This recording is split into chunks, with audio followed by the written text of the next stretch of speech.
Next, detectives interviewed Tina's ex-husband, a man with a violent past, but who seemed to be genuinely distressed by the disappearance of his children. I haven't slept all freaking night. I just got this weird, creepy feeling that, something is wrong with the kid. 48 hours later, investigators found a receipt that led them to the local Walmart parking lot.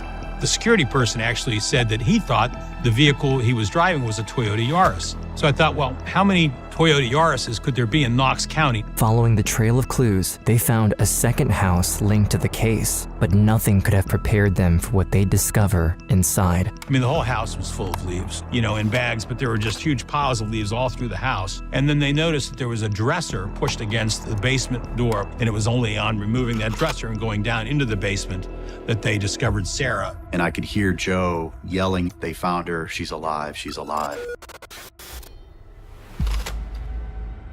In the remote community of Howard, Ohio, 13-year-old Sarah Maynard was coming home with her little brother, Cody.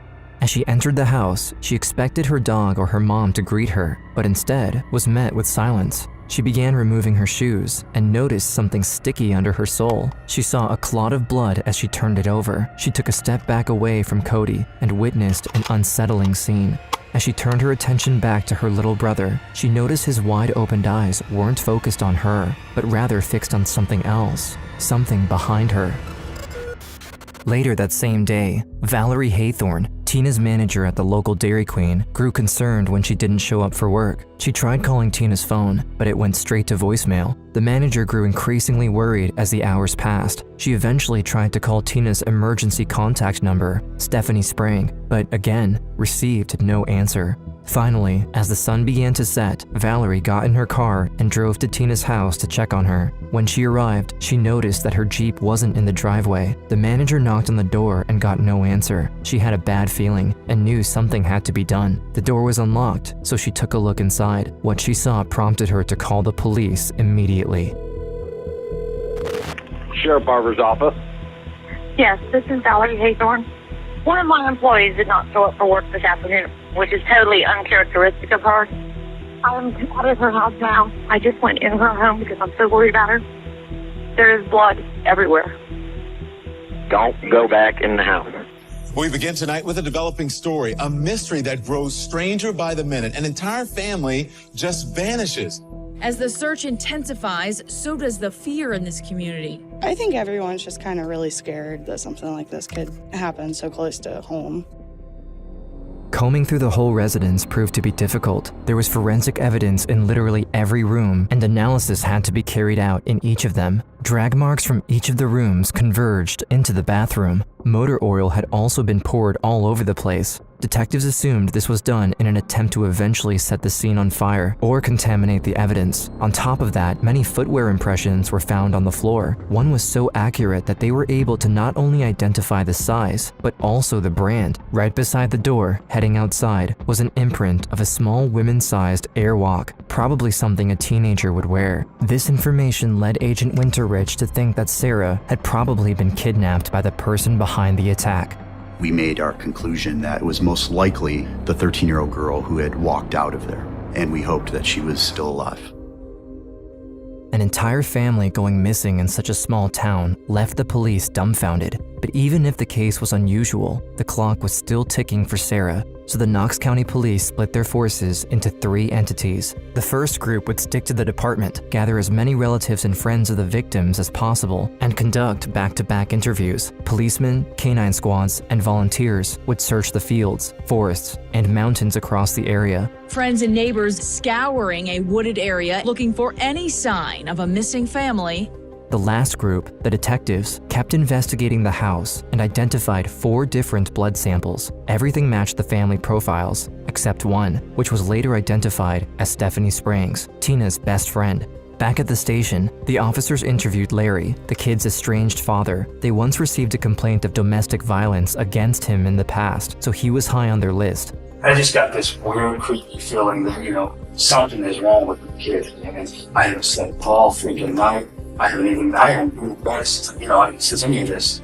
But the police couldn't identify any true motives on his part. On the other hand, they learned more about Tina's recent breakup, which directed them toward another lead.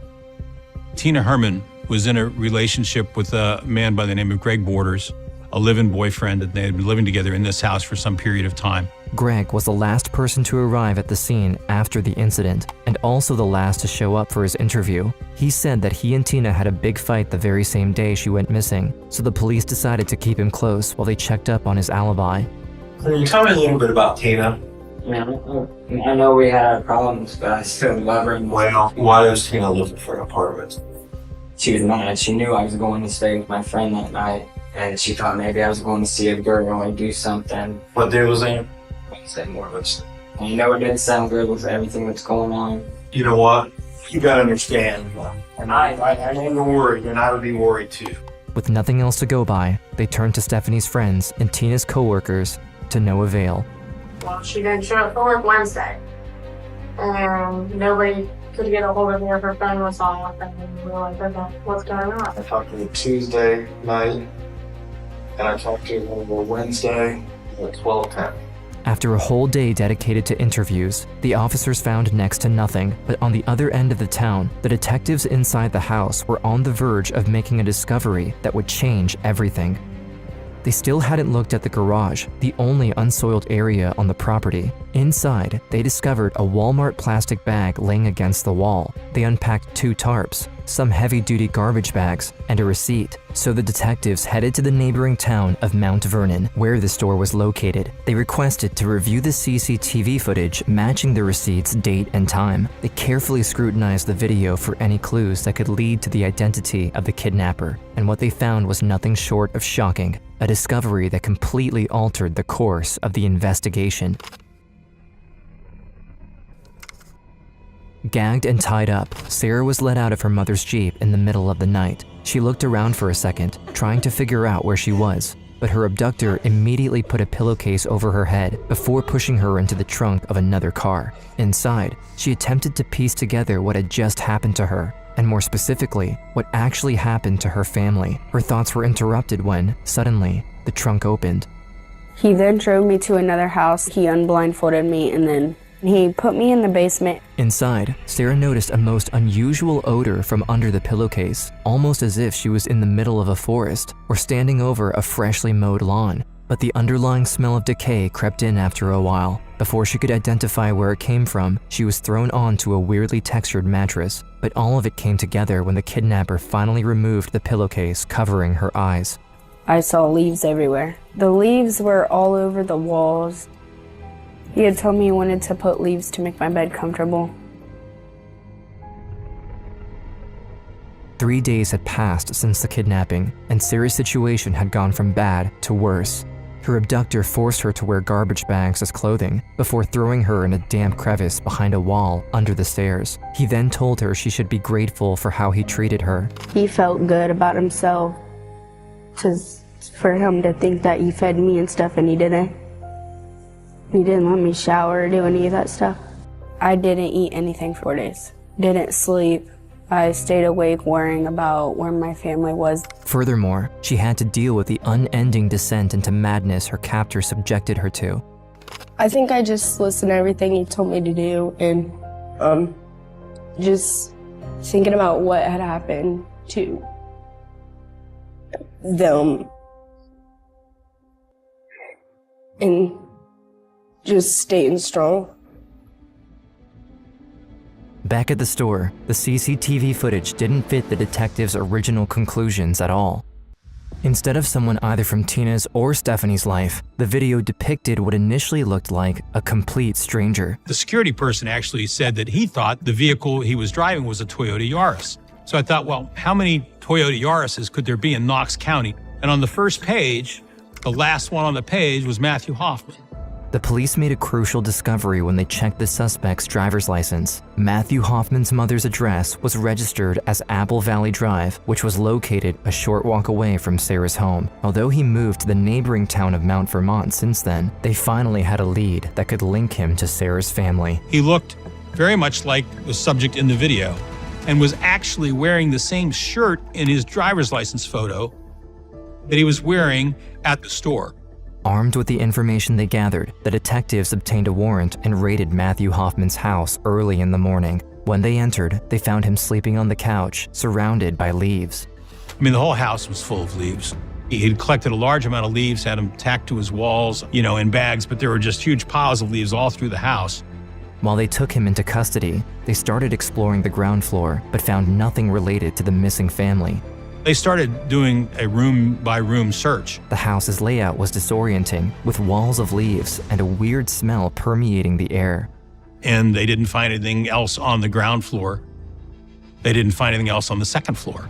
That was until they found a dresser that was oddly placed amongst the walls of leaves. They moved it aside to reveal a hidden door leading to the basement. There, they found traces of Sarah's captivity, such as ropes and duct tape around a makeshift bed, but no sign of her. As they were leaving, one officer noticed a crevice in the wall near the stairs. And this is where they found her, sitting motionless and quiet. They carefully helped Sarah out of the crevice. Her legs trembled uncontrollably as they walked up the stairs, and her eyes remained fixed on the floor, avoiding any eye contact with the policeman. The day I was rescued, I clearly remember. I was down in the basement and I heard these guys come down the steps and they said, "We're not down here to hurt you." And then they picked me up and put me in the ambulance. Upon arriving at the hospital, she was rushed to the emergency room, where a team of doctors and nurses stabilized her. Her father rushed to her side, but when he saw her, he was taken aback by her appearance. Her face was sunken and gaunt. She looked like she had aged 10 years. Her ability to speak had also been hindered by the trauma, causing her to whisper and stutter. But Sarah managed to tell the officer what happened during her captivity. Sarah did confirm in her interview after she was rescued that he had sexually assaulted her. But the most difficult part had yet to come, when the detective asked Sarah to recount what happened inside her own home 4 days prior, her gaze fixed on the floor. I can't think about how they died. It is too much, because that's not a way a human being should die. In a whisper, Sarah recounted the horrific events of that day. When I started to go down the hallway, there was a guy who came out real fast. She screamed at Cody to run and escape while she raced further inside the house to call the police. Once in her room, panic engulfed Sarah's mind as she heard horrific screams coming from the hallway. I got to the phone and dialed 911, but I didn't hit talk because he'd kill me. He got out his knife and cut me on my finger. There was already blood on the knife that he had in his hand. That is the moment when I began to think he killed my mom. He took her into the kitchen and tied her up. From this point on, she listened intently for any sounds that might give her clues about her family's whereabouts. Soon enough, she realized something happened to Cody. At that time, I knew he was killing my brother in the bathroom because I heard the toilet flush and then I heard running water. He then came back and dragged Sarah to the garage before forcing her to sit on top of a pile of plastic bags in the back of her mother's car. Later, I found out that he had laid me on their dead bodies in the car. Now convinced that the missing family had actually been murdered, the police interviewed Hoffman over several days. He eventually confessed in exchange for a diminishing plea deal. True to his twisted nature, the truth was hard to bear. He murdered Stephanie, Tina, Cody, and their dog. Afterward, he took care of their bodies in the bathroom with a pocket knife. Then, 2 days later, he stuffed the garbage bags with the remains inside a hollow tree in the middle of the woods. In the end, Hoffman pleaded guilty to 3 aggravated murder charges: burglary, assault, kidnapping, tampering with evidence, animal cruelty, and abuse of a corpse. But his plea deal prevented the state to sanction the death penalty, so he was instead sentenced to life without parole. I have no regrets about this case whatsoever. I mean, life in prison without parole. There was a part of me that just felt like, Matthew Hoffman, you're no longer in control. In the wake of the tragedy, Sarah hoped to find solace in the care of her father. However, the return home was far from comforting. The sole survivor of the 2010 Knox County killing says she's been the victim of abuse after her rescue. Along with Sarah's stepmother, Larry was often violent towards her. She found herself trapped, once again, this time in a different kind of prison, but she wouldn't allow herself to be abused again. Instead, she decided to break the cycle of violence and pain, once and for all. She said she simply cannot take it anymore. That is why she said something. Both were served with protection papers and ordered no contact with Sarah. Despite the difficulty of her ordeal, Sarah never gave up. As a teenager, she wrote a book about her case and started a victim advocacy fund with her grandmother. She also adopted Elsa, one of the police dogs who participated in her search. I have a dog named Elsa. She used to be on the K9 team that was searching for my mom and my brother. Sarah, now a mother of 2, plans to study pediatrics with a grant provided by Dr. Phil and the University of Florida. Because we are all inspired by your courage and your bravery, and we want to do everything we can to help this dream of yours come true.